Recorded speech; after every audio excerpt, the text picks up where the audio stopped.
آپ ایک بار مل تو لیں فرحاد سے۔ وردہ کی سوئی ابھی تک فرحاد میں ہی اٹکی ہوئی تھی۔ سمیرہ بیگم نے کاؤنٹر پر بل پے کیا۔ وردہ نے سامان کا تھیلا اٹھا لیا۔ باہر نکلتے ہوئے ابھی انہوں نے آخری سیڑھی پر قدم رکھا ہی تھا کہ زن سے ایک موٹر سائیکل ان کے سامنے آ رکی۔ سمیرہ بیگم بدک کے پیچھے ہٹی، جبکہ موٹر سائیکل سوار کو دیکھ کر وردہ کا چہرہ کھل اٹھا۔ ہائے سویٹی، تم یہاں کیسے؟ امی، یہ فرحاد ہے۔ گلا گریبان، بالوں کا عجیب سا اسٹائل بنائے، وہ جس بے باکی سے وردہ کو دیکھ رہا تھا، سمیرہ بیگم کا جی چاہا کہ زوردار تھپڑ اس لڑکے کے بجائے اپنی بیٹی کو لگائیں۔ بامشکل انہوں نے خود پر ضبط کیا اور مضبوطی سے وردہ کا ہاتھ تھامے پاس سے گزرتے ہوئے رکشے کو روک کر آنن فانن اس پر سوار ہو گئی۔ امی، آپ کو فرحاد کیسا لگا؟ ماں کے تیوروں سے قدرے خائف اس نے پوچھ ہی لیا۔ جیسا وہ دکھ رہا تھا، دادی کو تو بہت پسند آیا۔ میں نے اس کی تصویر انہیں دکھائی تھی۔ سمیرہ بیگم نے دانت پر دانت جما لیے۔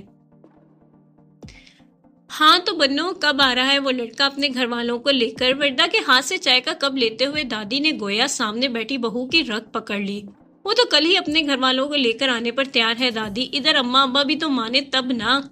وردہ نے ایک خفا نگاہ ماں پر ڈالی۔ اڑے مانیں گے کیوں نہیں؟ اپنی دفعہ تو تیرے ابا نے پسند کی شادی پر ایسے زوردار دلائل دیے تھے، اور یہ پٹیاں بھی یقیناً اسے تمہاری ماں نے ہی پڑھائی ہوں گی، ورنہ میرے سیدھے سادے بیٹے کو بھلا کیا ہوتا ان خرافات کا۔ دادی نے ایک چپتی ہوئی نگاہ بہو پر ڈالی۔ سمیرہ بیگم چائے کا گھونٹ حلق سے اتارنا محال ہو گیا۔ کل ہی تو شہلا آپا کا فون آیا تھا، وہ اور فاروق بھائی عمرے پر جانے سے پہلے اپنے اکلوتے بیٹے کے فرض سے سبکدوش ہونا چاہتے ہیں۔ دونوں بہنوں نے وردہ کے امتحانوں کے بعد شادی کی کوئی قریبی تاریخ رکھنے پر اتفاق کیا تھا۔ سمیرہ نے اس سلسلے میں انہیں اس اتوار خانے پر بلا لیا، اور یہ ساری ٹیلی فونک گفتگو ذکیہ خاتون کی موجودگی میں ہی ہوئی تھی، اور اب انہوں نے گہری سانس اپنے اندر اتاری۔ وردہ وہاں سے اٹھ کر جا چکی تھی۔ مغرب کی نماز کے بعد ذکیہ خاتون اپنی معمول کی تسبیحات میں مصروف تھی جب سمیرہ نے آہستہ سے اندر قدم رکھا اور ان کی جائماز کے قریب دو زانوں ہو کر بیٹھ گئی۔ میں جانتی ہوں اماں، اپنی پسند کی بہو لانے کا ارمان ہر ماں کو ہوتا ہے۔ میری وجہ سے آپ کا یہ ارمان پورا نہ ہو سکا، مجھے اس بات کا بہت افسوس ہے۔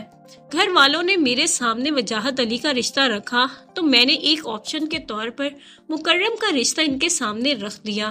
میں جانتی تھی آپ اس رشتے پر راضی نہیں ہیں۔ میں نے سوچا تھا اپنی خدمت گزاری اور فرما برداری سے آپ کا دل جیت لوں گی۔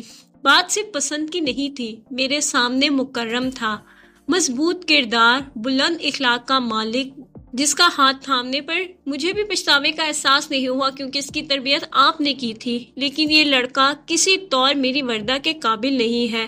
میں نے آپ کا دل دکھایا ہے اماں، میں آپ کی مجرم ہوں، مجھے معاف کر دیں، لیکن وہ میری وردہ۔ انہوں نے آستگی سے ان کے گھٹنے کو چھوا اور روتے ہوئے اٹھ کر باہر چلی گئی۔ ذکیہ خاتون ساکت رہ گئی۔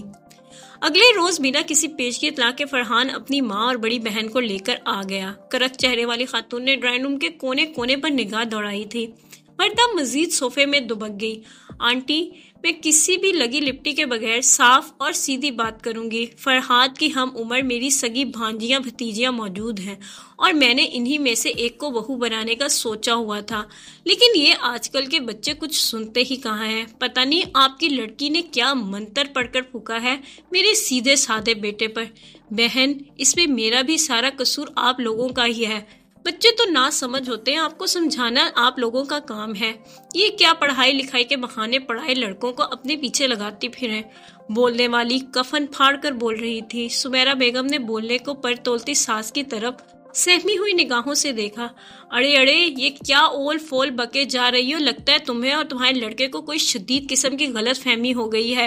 میری پوتی کا تو اس کے بچپن سے ہی اپنی خالہ کے گھر رشتہ طے ہے، بہت جلد شادی بھی ہونے والی ہے۔ ماشاءاللہ انجینئر ہے ہمارا داماد۔ ذکیہ خاتون فخر سے دبنگ لہجے میں بول رہی تھی۔ مہمان بگلے جھانکنے لگے۔ اور مجھے تو لگتا ہے سمجھے سمجھانے کی ضرورت بچوں سے زیادہ تو تمہیں ہے۔ یہ کیا تمہارا لڑکا ہر دوسری لڑکی کے گھر رشتہ ڈالنے کی ضد کرے گا تو تم اس کے ساتھ چل پڑو گی؟ خاتون یوں اچھل کر کھڑی ہو گئی جیسے صوفے پر اچانک کانٹے اگائے ہوں۔ چلو اب اٹھو اور جاؤ یہاں سے، یا اماں کو اور بھی بے عزت کروانا ہے ابھی۔ آگ بگولا ہو کر بیٹے کا بازو دبوچا۔ وردہ، یہاں میرے پاس آؤ بیٹا۔ ذکیہ خاتون نے سن بیٹھی پوتی کو پکارا تو وہ چونک کر اٹھی۔ ان کے پہلو میں جا کر بیٹھ گئی۔ پسند کی شادی کرنا کوئی جرم نہیں ہے بیٹا، اس کی اجازت تمہارا مذہب بھی دیتا ہے، بس طریقہ درست ہونا چاہیے۔ یہ ہم جیسے تنگ ذہنیت لوگ ہی ہیں جو اپنی ضد اور ہٹ درمی اور جھوٹی انا کی خاطر جائز کو بھی ناجائز بنا کر رکھ دیتے ہیں۔ جانتی ہو 21 سال پہلے جب تمہارے باپ نے میری پسند کی ہوئی لڑکی کو رد کر کے اپنی پسند سے لڑکی کی شادی کی خواہش کی تھی تو اسی دن سے میں نے اس کی پسند سے بیر باندھ لیا۔ حالانکہ تمہاری ماں نے اپنے خلوص محبت اور خدمت گزاری سے بہت جلد میرا دل جیت لیا تھا، لیکن میری جھوٹی انا کو یہ گوارا نہیں تھا کہ میں کس دل سے اسے اپنی بہو تسلیم کروں۔ اس سب میں میرا بیٹا بھی تو برابر کا شریک تھا، لیکن میں نے قصوروار صرف تمہاری ماں کو ٹھہرایا۔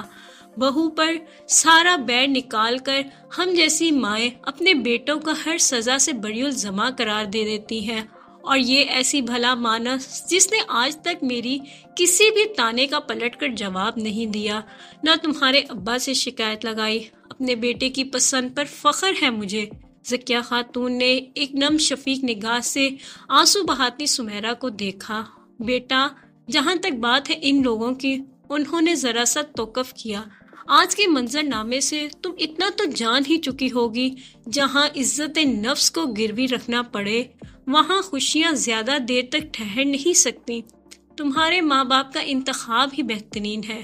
وردہ نے مسکراتے ہوئے سر ہلا کر ماں کو دیکھا، جن کی آنکھوں میں خوشی سے جھلجھلاہٹ سے آنسو بہ رہے تھے۔ آج سچی خوشی کے سارے جگنو ان کی آنکھوں میں اتر آئے تھے۔